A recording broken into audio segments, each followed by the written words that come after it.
Assalamualaikum warahmatullahi wabarakatuh. Alhamdulillah, bagaimana kabarnya para pencinta mesin learning? Semoga tetap dalam kondisi sehat walafiat dan bersemangat untuk selalu mengupgrade dan belajar. Baik, pada kesempatan kali ini kita akan membahas mengenai stage of machine learning model atau tahapan dari model machine learning. Tahapan pemodelan machine learning. Yang pertama, import library. Yang kedua, meload data atau membaca dataset. Yang ketiga, merapikan dan membersihkan data. Yang keempat, mendeklarasikan variabel bebas dan variabel terikat. Yang kelima, membagi dataset menjadi data training dan testing atau data validasi. Yang keenam, melakukan feature scaling. Yang ketujuh, melakukan fitting model dan prediksi data. Yang kedelapan, mengevaluasi data atau menguji performansi data. Import library. Proses untuk mengambil library dari package Python dan sklearn untuk digunakan saat melakukan proses pembacaan dan pengolahan data. Yang pertama, import NumPy, import Pandas, import Matplotlib, import sklearn, dan sub-library khusus sesuai kebutuhan. Bisa lebih dari apa yang disebutkan. Contohnya, import NumPy as NP. Artinya, mengimpor library NumPy dengan alias NP. Yang kedua, meload data. Merupakan proses membaca data yang menjadi bahan untuk pemodelan yang bersumber dari sejumlah dataset dalam bentuk file CSV, HTML, JSON, JPG, dan seterusnya. Kodenya pd.readcsv dalam kurung tanda petik diabetes.csv. Kemudian ditampung pada variabel df. Artinya, df didefinisikan sebagai variabel untuk membaca dataset bernama file diabetes.csv. Yang ketiga, merapikan dan membersihkan data. Merapikan data dari fitur tidak penting, membersihkan data dari baris atau kolom yang kosong, mengubah data bukan numerik menjadi data numerik. Kodenya df.drop dalam kurung kolom sama dengan buka tutup dengan variabel unnamed 0. Artinya, menghapus kolom berfitur unnamed 0 dan menampung nilainya pada variabel df. df kurung siku tanda kutip ahd sama dengan df dalam kurung tanda kutip ahd dot astype dalam kurung tanda kutip kategori df dot ahd sama dengan df ahd.cat.codes. Artinya, mendefinisikan kolom ahd sebagai kategori menggunakan metode astype, lalu mengubahnya data kategori menjadi numerik menggunakan metode cat.codes dan menampungnya pada variabel df ahd. Nah, di sini bisa dilihat hasil atau output dari pengkodean tadi. Kita memiliki dataset dengan tampilan seperti ini. Nah, kemudian di sini ada kolom yang bernama name.20. Nah, ini merupakan kolom yang tidak diperlukan. Karena yang diperlukan itu adalah fitur-fiturnya age, sex, chest, pain, rest, sampai tel. Nah, berarti kolom ini akan dihapus. Nah, dengan cara tadi, kita sudah menghapus kolomnya. Setelah kolomnya dihapus, maka dia akan menjadi seperti ini. Kolom yang dihapus ini, yang bernama unnamed.20, itu sudah terhapus dan menjadi kolom yang kedua atau gambar yang kedua. Yang ketiga, merapikan dan membersihkan data. Kodenya df sama dengan df.isNull buka tutup kurung .sum buka tutup kurung. Artinya, memeriksa data df apakah terdapat baris atau sel kosong. Kemudian, kalau terdapat, maka jumlahkan berapa jumlah sel yang kosong dan menampung nilainya pada variabel df.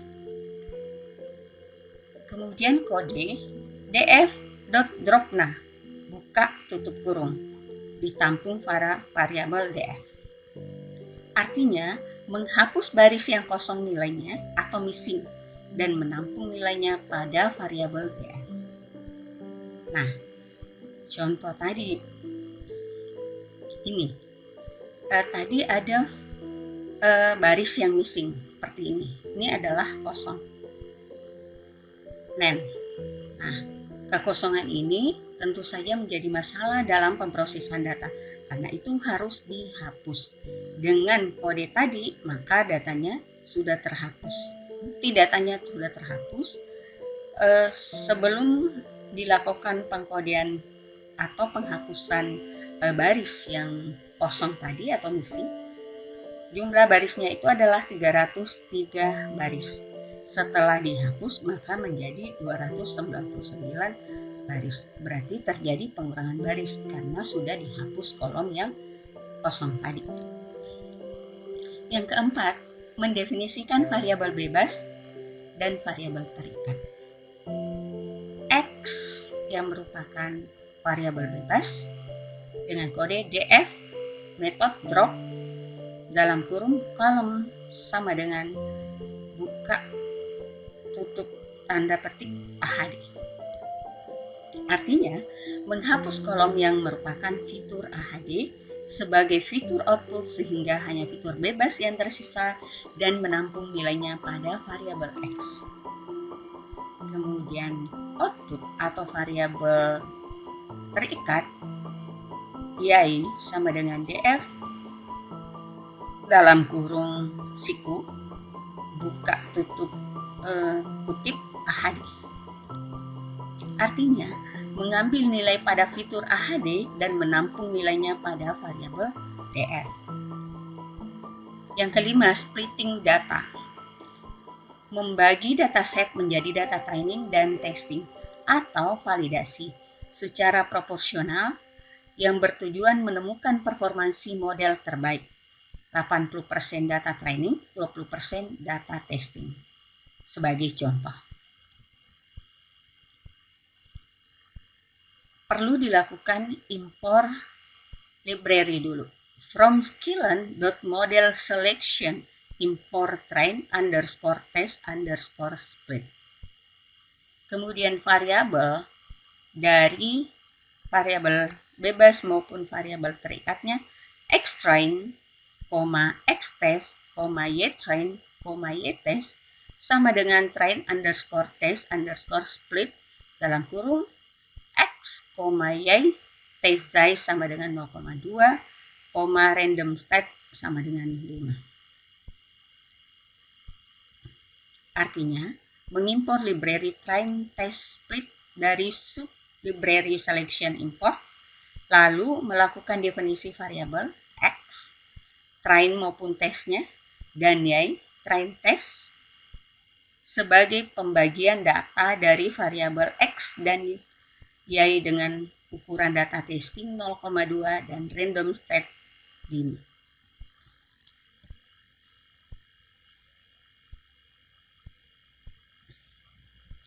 Yang keenam, feature scaling standarisasi, yaitu melakukan feature scaling, melakukan penskalaan standarisasi agar skala data pada setiap fiturnya bisa berimbang, tidak ada nilai yang mendominasi. Rumusnya, X10 sama dengan XI kurang mean atau rata-rata dari XI per standar deviation dari XI. Kemudian import library dari standard scalar, ya, dari sublibrary preprocessing from sklearn.preprocessing import standard scalar. kemudian membentuk metode standar scalar, buka tutup kurung, disimpan sebagai variabel scalar. Kemudian dilakukan fitting scalar.fitTransform xtrain, di mana ditampung pada xtrain. Kemudian dilakukan transform terhadap data xtest, scalar.transform xtest, atau xtest sama dengan scalar.fitTransform xtest. Ya, jadi variabel yang ditransform adalah xtest, kemudian ditimpa lagi atau dikembalikan lagi ke variabel xtest yang terbaru. Artinya, mengimpor library standar scalar dari sublibrary preprocessing mendefinisikan variabel scalar sebagai standar scalar terhadap data, lalu melakukan definisi variabel x, train maupun test, menggunakan metode fitTransform atau menggunakan metode transform, hasilnya akan tetap sama. Nah, ini merupakan data yang berbeda rentang jaraknya, ya, pada kolom atau fitur call dengan fitur res EKG. Nah, di sini dalam skala 200-an, sementara pada kolom yang kedua itu dalam skala 0 dengan 2. Berarti rentangannya cukup jauh. Nah, supaya tidak ada nilai yang mendominasi terhadap fitur yang lainnya, maka perlu dilakukan standarisasi. Nah, contoh lain di sini pada penjualan dan laju penduduk. Perbedaan untuk penjualan dalam skala ratusan, sementara laju penduduk dalam skala 1,5 sampai paling tinggi 2,74. Jadi jaraknya cukup jauh. Yang keenam, feature scaling normalisasi. Nah, di samping standarisasi tadi, dalam feature scaling ada juga normalisasi, yaitu melakukan feature scaling, melakukan penskalaan normalisasi pada rentang 0 dan sampai 1. Jadi nilai maksimumnya adalah 1, kemudian nilai terendahnya adalah 0. X-norm normalisasi sama dengan XI dikurang nilai minimum dari XI per nilai maksimum dari XI kurang nilai maksimum dari XI. Nilai minimum tipe. From sklearn.preprocessing import min-max scalar. Kemudian min-max scalar disimpan pada variabel scalar. Kemudian scalar.fitTransform dengan parameter xtrain disimpan pada variabel xtrain.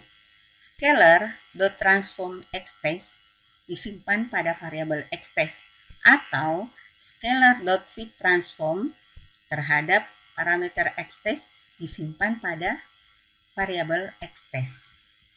Artinya, mengimpor library min-max scalar dari sublibrary preprocessing mendefinisikan variabel scalar sebagai min-max scalar terhadap data, lalu melakukan definisi variabel x, baik train maupun test, menggunakan metode fitTransform atau menggunakan metode transform, hasilnya akan tetap sama. Yang keenam, feature scaling robust. Feature scaling robust ini melakukan feature scaling, melakukan penskalaan interkuartil. Kalau sebelumnya itu antara nilai 0 dengan 1, kalau di sini antara kuartil pertama dengan kuartil ketiga. X0 sama dengan XI dikurang Q1 X terhadap X, Q3 terhadap X, kurang Q1 terhadap X. dengan kode from sklearn.preprocessing import robust_scalar. Robust_scalar sebagai function itu ditampung pada variabel scalar. Scalar.fit transform terhadap parameter xtrain disimpan pada variabel xtrain. Scalar.transform terhadap parameter xtest disimpan pada variabel xtest, atau scalar.fit transform terhadap parameter xtest disimpan pada variabel xtest. Jadi variabel xtest ini merupakan variabel yang sudah di-update. Artinya mengimpor library robust_scalar dari sublibrary preprocessing, mendefinisikan variabel scalar sebagai robust_scalar terhadap data, lalu melakukan definisi variabel menggunakan metode fit transform atau menggunakan metode transform, hasilnya akan tetap sama. Yang ketujuh, fitting atau training, prediksi model. Melakukan fitting, training data, dan prediksi data. Dengan kode from sklearn.linear model import logistic regression. Nah, ditampung pada variabel logreg, logistic regression fungsinya. Kemudian logreg.fit method terhadap parameter xtrain, ytrain. Logreg.predict dilakukan prediksi terhadap variabel xtest untuk hasilnya disimpan pada variabel ypred. Nah, variabel ypred ini merupakan hasil prediksi terhadap data yang diteskan. Yang berikutnya, evaluasi performa model. Melakukan evaluasi model terhadap data, antara data training, antara data aktual atau ytest dengan data prediksi atau ypred. Nah, kodenya logreg.fit xtrain, ytrain. Nah, ini merupakan fitting untuk training data. Nah, setelah dilakukan fitting, kemudian prediksi, maka hendak diketahui berapa kesalahan atau berapa selisih antara hasil prediksi dengan aktual. Train score artinya skor atau performa ya, dari data hasil pelatihan. Logreg.score xtrain, ytrain. Logreg.score xtest, ytest ditampung pada variabel test score. Nah, nanti di sini bisa dibandingkan antara hasil yang diperoleh pada saat dilakukan training dengan tes. Apakah hasilnya berbeda jauh ataukah berbeda tipis? Nah, hal itulah yang menentukan performa dari sebuah model machine learning. Terima kasih. Assalamualaikum warahmatullahi wabarakatuh.